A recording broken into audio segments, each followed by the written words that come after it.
ENT radiologist, Valvasori, and otolaryngologist, Clemis, in Chicago. I knew them well. Clemis is actually still around. Valvasori passed away. But they did some remarkable things in the days before CT in working out pathologies of the temporal bone. All we had were tomograms. Remember I said that we had tomograms and all we could see were coronal and sagittal plane anatomy. Tomography could not image in the axial plane unless you cut the patient's head off first, which we didn't like to do.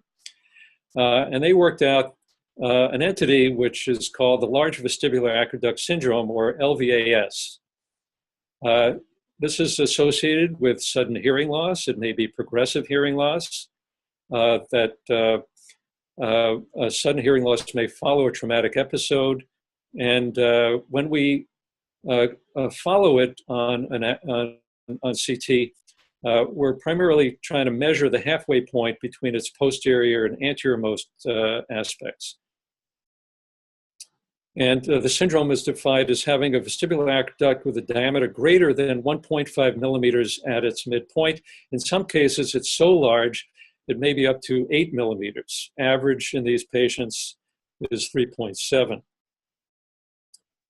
The syndrome is a result of abnormal postnatal or early childhood development. There's often no hearing loss at birth, so the hearing loss comes on later on, either due to a traumatic episode slowly. And this anomaly is one of the most common inner-ear anomalies seen in children with sensorineural hearing loss. You may also see vestibular abnormalities in about 40%, and it's often associated with cochlear anomalies, which are present in up to 3/4 of the affected ears. This is a nice example, transverse axial and coronal plane. This patient presented with sensorineural hearing loss after a head injury, and we did CT of the temporal bone. You can see the yellow arrow is pointing at a grossly dilated vestibular aqueduct. And you can see that as well in the coronal plane. Hearing loss is greater with large vestibular aqueduct syndrome if there's no cochlear deformity. Seems a little counterintuitive, but it's true. In LVAS without cochlear deformities, you may see a sudden drop in hearing. That does not occur without associated, in patients with associated anomalies. So it's important to distinguish whether or not there are associated cochlear and vestibular anomalies in patients with large vestibular aqueducts. So you can predict the risk of hearing loss. Another entity that is present at the A and the O planes is superior semicircular canal dehiscence. And there's a reference by Hugh Curtin from Boston from 2003 that's still quite valuable. Normally, the oval and round windows are the only two openings in the hydraulic system of the ear, and the hydraulics are in balance. The semicircular canals are part of that closed system, and if they're intact, there's substantially no motion of fluid in response to sound. However, if the canal is dehiscent, if the bone overlying it at the top of the petrous bone is dehiscent, the fluid in the superior semicircular canal is no longer fully contained in bone, and motion can occur within the fluid in the inner ear. The hydraulic purity of the system is corrupted, and that can create all sorts of problems, usually imbalance, and we'll show you an example of that. You can see here in a coronal CT, you should always see some bone at the top of the superior semicircular canal. You can see the yellow arrow is pointing at focal dehiscence in the canal. And that is diagnostic of this SSCD syndrome.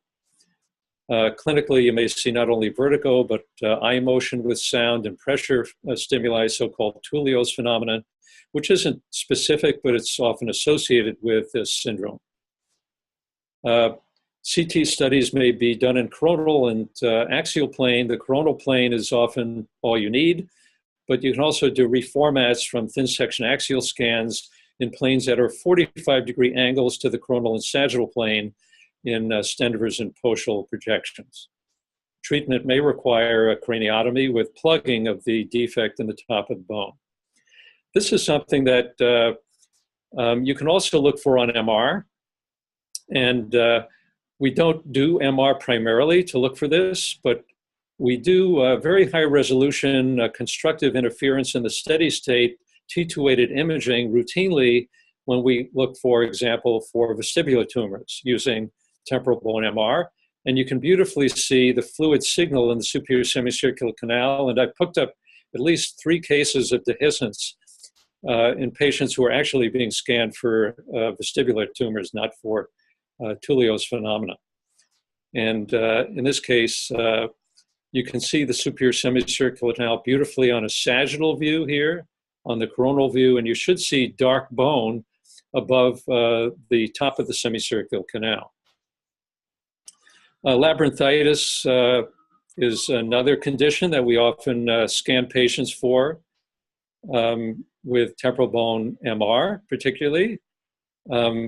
These patients may present with hearing loss and vertigo. Inflammation of the inner ear is most often viral, but may be bacterial or autoimmune. And luetic and tuberculous labyrinthitis is, of course, much less common. Viral vectors include rubella and herpes. In herpes, you may get hearing loss and facial nerve palsy. The hearing loss is due to vesicles along the tympanic membrane. Also, it may be related to inflammation of the inner ear. And if the inflammation spreads to the facial nerve, you get a facial palsy. Bacterial etiologies may result in severe infections of the petrous pyramid, particularly in patients with diabetes who are said to have malignant otitis and Grad-Nigo syndrome, where you have the cranial nerves related to the petrous pyramid affected, the facial nerve, the sixth nerve. So fulminant infections in diabetics may be diagnosed with temporal bone CT and MR. It may be a help in making the diagnosis. And here's just a list of various causes of labyrinthitis.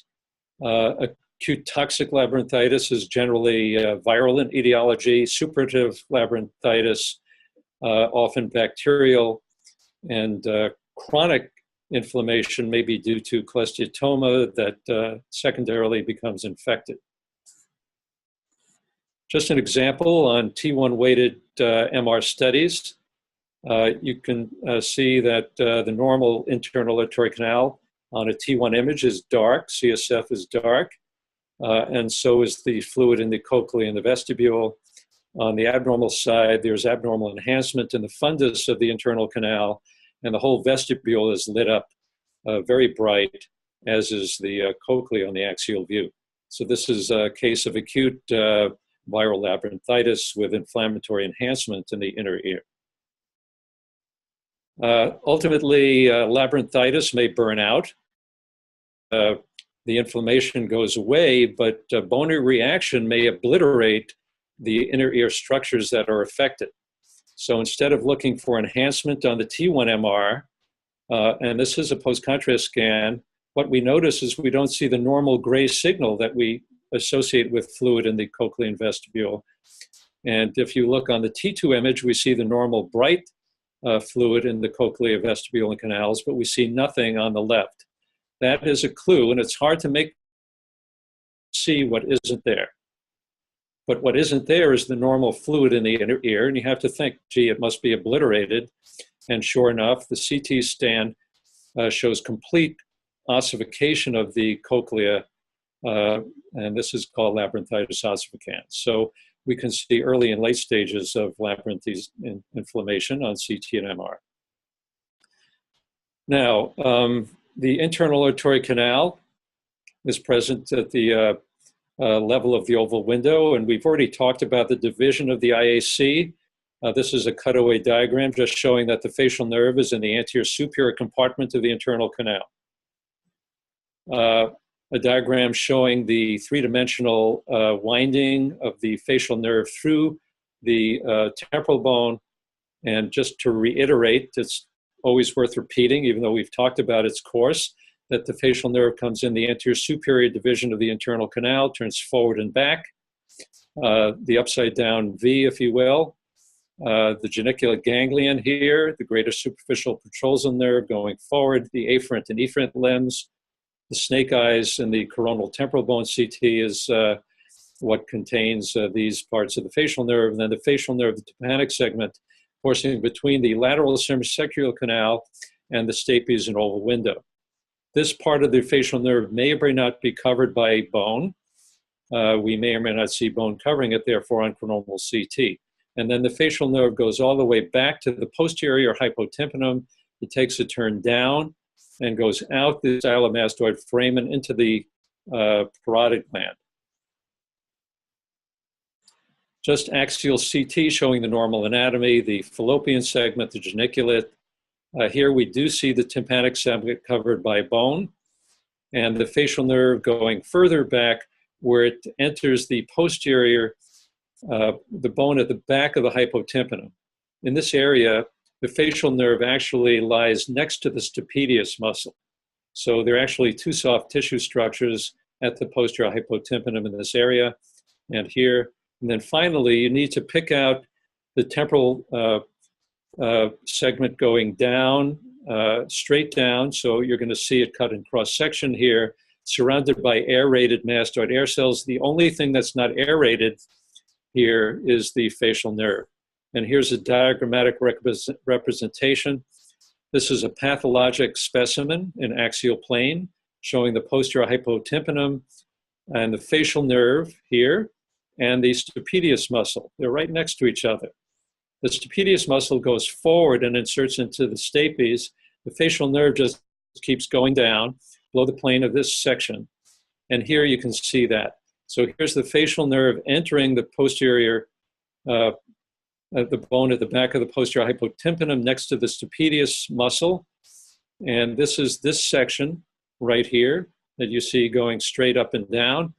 And it goes all the way down through the stylomastoid foramen into the parotid more inferiorly. So it's complicated winding anatomy, but if you can vision in your head the course of the facial nerve, you've really solved the problem of learning petrous and temporal bone anatomy. This again, just to illustrate the more distal course of the facial nerve. Here it is going down, further down, and then finally behind the styloid process, which is here, through the stylomastoid foramen at the lowest part of the temporal bone. Down here, you're really at the V plane, the lowest axial plane, because you can see the carotid artery and the jugular foramen. Carotid, jugular, the bottom of the jugular foramen, and the facial nerves relationship. So this is the V plane. Coronal facial nerve anatomy, again, just to reiterate, and you can see the snake eyes, the tympanic segment between the lateral semicircular canal covered with bone, and the oval window. All right, this is pathology of the facial nerve. This is a grossly dilated geniculate ganglion. Remember, the geniculate and the snake eyes are up here. This is much bigger and exhibits much more erosion than the normal structures should. And you can see actually at the level of snake eyes, if you will, one of the pupils is dilated, right? The afferent and efferent limbs of the facial nerve should be roughly the same size. The efferent division is much larger. So this is a facial schwannoma that's involving the tympanic segment and the ganglion. Notice also that the geniculate fossa faces not only the posterior fossa, but the anterior cranial fossa.